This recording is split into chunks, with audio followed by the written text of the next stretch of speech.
Episode 4 की starting होती है और हमें संगू को दिखाया जाता है जो गुस्से में बायजू के पास जा रही थी ताकि अपना पावर पल वापस ले सके। तभी वहाँ यूमी उसे वहाँ जाने से मना करती है, लेकिन वह मानने को तैयार नहीं थी। तो यूमी कहती है कि कोई ऐसा काम मत करना जिससे तुम्हें पछताना पड़े, और नीदरलैंड में तुमने जो डीमंस का सामना किया है जिससे सब तुम्हारी रेस्पेक्ट करते हैं। यूमी कहती है कि तुम यहीं रुको, मैं तुम्हारा पावर पल लेकर आ जाऊंगी। फिर यूमी जाने लगती है और हंगरी से बात करती है, तो हंगरी उसे वो पावर पल दे देता है। यूमी उसे देखकर कहती है कि ये तो काफी पावरफुल लग रहा है। तो हंगरी कहता है कि संगू ने काफी घंटे तक प्रैक्टिस के दौरान इसे कंज्यूम किया है, जिस कारण ये इतना पावरफुल है। और कहता है कि जब से संगू यहाँ आई है तब से बायजू का अकेलापन भी दूर हो गया है। अब हमें संगू को दिखाया जाता है जो चांगवान हॉल में इधर उधर देख रही होती है। तभी वह बायजू को देखती है जो कि मेडिटेट कर रहा होता है, और जब भी कोई मेडिटेट करता है तो उसकी सोल उसकी बॉडी से अलग होकर पूरे वर्ल्ड में घूम रही होती है। इसी मौके का फायदा उठाकर संगू अपनी पावर पल वापस लेने का सोचती है और अपनी एनर्जी से कोशिश करती है,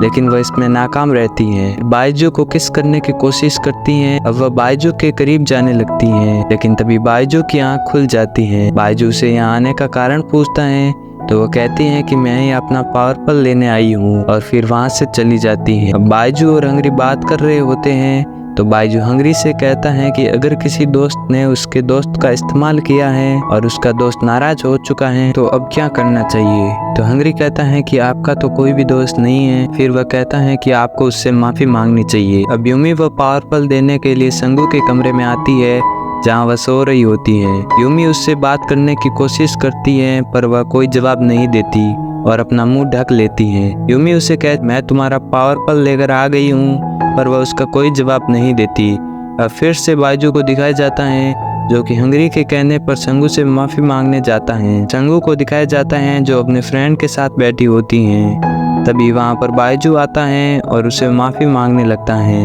और कहता है कि मैंने तुम्हारा इस्तेमाल किया है। तो फिर संगू उससे अपनी तलवार मांगने लगती है और तलवार लेने के बाद वह बायजू पर हमला करने लगती है, बट वो तलवार हमला नहीं करती और रुक जाती है। इससे संगू और भी ज्यादा गुस्सा हो जाती है और वहाँ से चली जाती है। अब हंगरी और बायजू को दिखाया जाता है जहाँ हंगरी बायजू को ड्रिंक दे रहा होता है, तो बायजू उसे भी बैठकर ड्रिंक करने को कहता है। बायजू कहता है कि संगू नहीं मान रही, अब मैं क्या करूँ।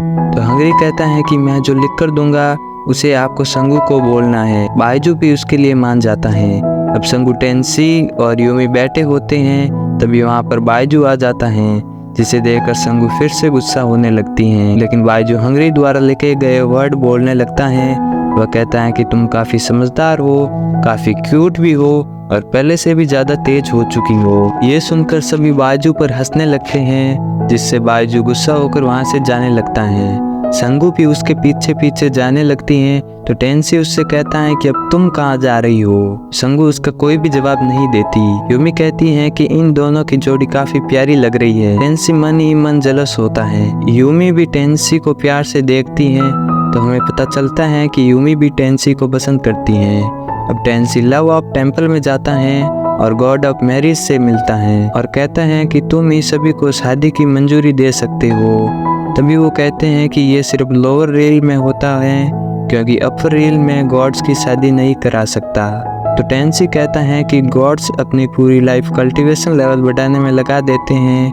टेंसी उनसे कहता है कि तुम एक डेटिंग इवेंट रखो जिसमें सभी गॉडेस आ सके, ताकि वे सभी एक दूसरे को पसंद कर सके। तो गॉड ऑफ मैरिज टेंसी से कहते हैं कि लगता है कि आपको कोई गॉडेस पसंद आई है, जिस पर टेंसी कहता है कि मैं संगू को पसंद करता हूँ। अब हमें चांगवान हॉल को दिखाया जाता है जहाँ एक आदमी आ रहा था और वह हंगरी से कहता है कि शायद तुम्हें मेरे लिए चाय लानी चाहिए। तो हंगरी कहता है कि तुम यहाँ क्यों आए हो, जिस पर वह आदमी कहता है कि मैं यहाँ टेंसी के कहने पर आया हूँ और लव ऑफ टेम्पल में एक डेटिंग इवेंट रखा गया है, तो मैं बायजू को इनवाइट करने आया हूँ। और टेंसी संगू को पसंद करता है और संगू भी, इसलिए इस इवेंट को ऑर्गेनाइज किया गया है। तो हंगरी कहता है कि संगू तो बायजू को पसंद करती है। तभी बायजू उन्हें अंदर बुलाता है। उस आदमी का नाम जेम होता है। जेम बायजू को प्रणाम करता है और कहता है कि लव ऑफ टेम्पल में एक डेटिंग इवेंट रखा गया है और आपको इनवाइट करने के लिए टेंसी ने मुझे यहाँ पर भेजा है। और नीदरलैंड में डीमंस का सामना करने से संगू की भी तबीयत खराब है, जिससे वह इस इवेंट में अच्छा महसूस कर पाएगी। अब टेंसी और संगू को दिखाया जाता है जो एक साथ में बैठे बैठे बातें कर रहे होते हैं। तभी बाइजू वहाँ पर संगू को दवाई देने आता है। तभी वो उन दोनों को साथ देखकर काफी जेलस फील करता है और वहाँ से चला जाता है। अब हमें नेक्स्ट डे का सीन दिखाया जाता है जहाँ पर टेंसी संगू का इंतजार कर रहा होता है। तभी वह गॉड ऑफ मैरिज से कहता है कि तुमने सभी को इनवाइट तो किया है।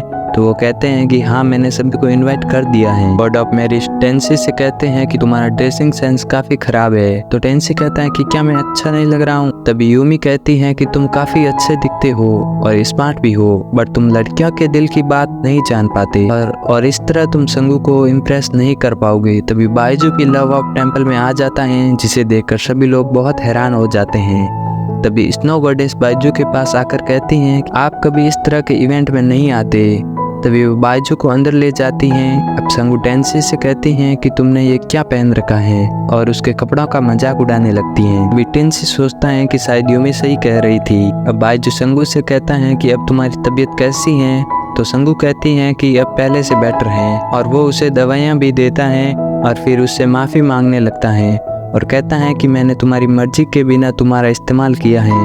तब संगू कहती है कि मैंने तुम्हें कब का माफ़ कर दिया है।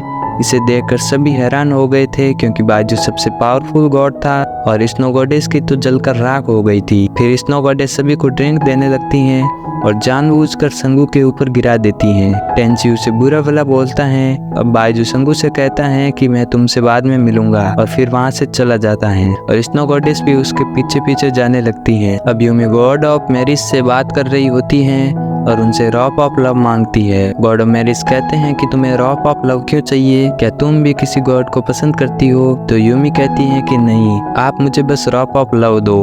फिर गॉड ऑफ मैरिज उसे वह रॉप ऑफ लव दे देते हैं। अब सीन शिफ्ट होता है, बाइजू को दिखाया जाता है। तभी स्नो गॉडेस उसे रोक कर कहती हैं कि मैं आपसे 3000 साल पहले मिली थी। तो बाइजू कहता है कि मुझे याद नहीं।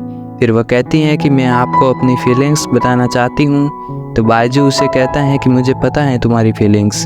तो स्नो गॉडेस कहती हैं कि आप बस मुझे अपने पास रखो, मैं आपको कभी भी डिस्टर्ब नहीं करूंगी। बाइजू उससे कहता है कि तुमने ड्रिंक जानबूझकर गिराई थी, तो संगू ने तुम्हें माफ़ कर दिया है, तो मैंने भी तुम्हें माफ़ कर दिया, अब तुम यहाँ से जा सकती हो। अब हमें संगू, टेंसी और यूमी को दिखाया जाता है जो बातें कर रहे होते हैं। तभी वहाँ पर God of day and goddess of night आते हैं और संगू से कहते हैं कि आपने अकेले ही उन डीमंस का सामना किया था। तो संगू कहते हैं कि नहीं, मैं बस बाइजू की मदद कर रही थी। ये सुनकर टेंसी काफी जलता है। संगू वहाँ से जाने लगती है। तभी यूमी वहाँ आती है और रॉप ऑफ लव को टेंसी के ऊपर फेंकती है, पर वह God of day and goddess of night के ऊपर जाकर गिर जाता है और वो दोनों एक दूसरे के प्यार में पड़ जाते हैं। मौसम चेंज होने लगता है और दिन और रात एक साथ होने लगते हैं। फिर टेंसी कहता है कि अगर इससे ह्यूमन रेल में कोई भी गड़बड़ होती है तो जियांग मुझे नहीं छोड़ेगा। फिर वो दोनों वहाँ से चले जाते हैं। अब हमें संगू और बाइजू को दिखाया जाता है जिन्हें गॉड ऑफ मैरिज ने एक स्पेल में कैद कर दिया था। तो बाइजू कहता है कि मैं इसे तोड़ नहीं सकता क्योंकि इससे पूरा माउंटेन खतरे में पड़ सकता है।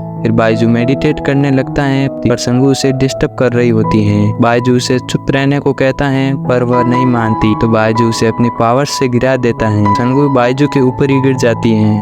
फिर बाइजू कहता है कि ये मेरा इरादा नहीं था और संगू कहती है कि ये तुमने जानबूझकर नहीं किया। फिर वो दोनों देखते हैं यहाँ आसपास सभी की यादें होती हैं और वे समझ जाते हैं कि ये सब गॉड ऑफ थॉट ने किया है। वो सबके मन की यादें जान सकते हैं, तो अब वह मन ही मन बाइजू का बीता कल जानने का सोचती हैं। फिर वह आगे बढ़ती हैं और बाइजू उसे एक बच्चे के रूप में दिख रहा था और उसके मास्टर उसे डीमन से लड़ने को भेजते हैं। बाइजू उन्हें मना कर रहा होता है पर वे बाइजू को उन्हें मारने के लिए कन्विंस कर लेते हैं। अब कुछ टाइम बाद का समय देखती हैं जहाँ लोग बातें कर रहे थे कि बाइजू ने अकेले ही डीमंस की 9 प्रजातियों को खत्म कर दिया है और वह सबसे ताकतवर गॉड है, पर वह खुश नहीं रहता और अकेला है। तभी संगू गिरने लगती हैं। बाइजू उसे संभालता है और कहता है कि जब भी हम किसी की यादें देखेंगे तो ये स्पेल हमारी एनर्जी को ऑब्जर्व करेगा, तो दोबारा ये गलती मत करना। और 4th एपिसोड यहाँ पर खत्म हो जाता है। तो नेक्स्ट एपिसोड जल्दी अपलोड किया जाएगा। इसके लिए वीडियो को लाइक और चैनल को सब्सक्राइब जरूर कर देना।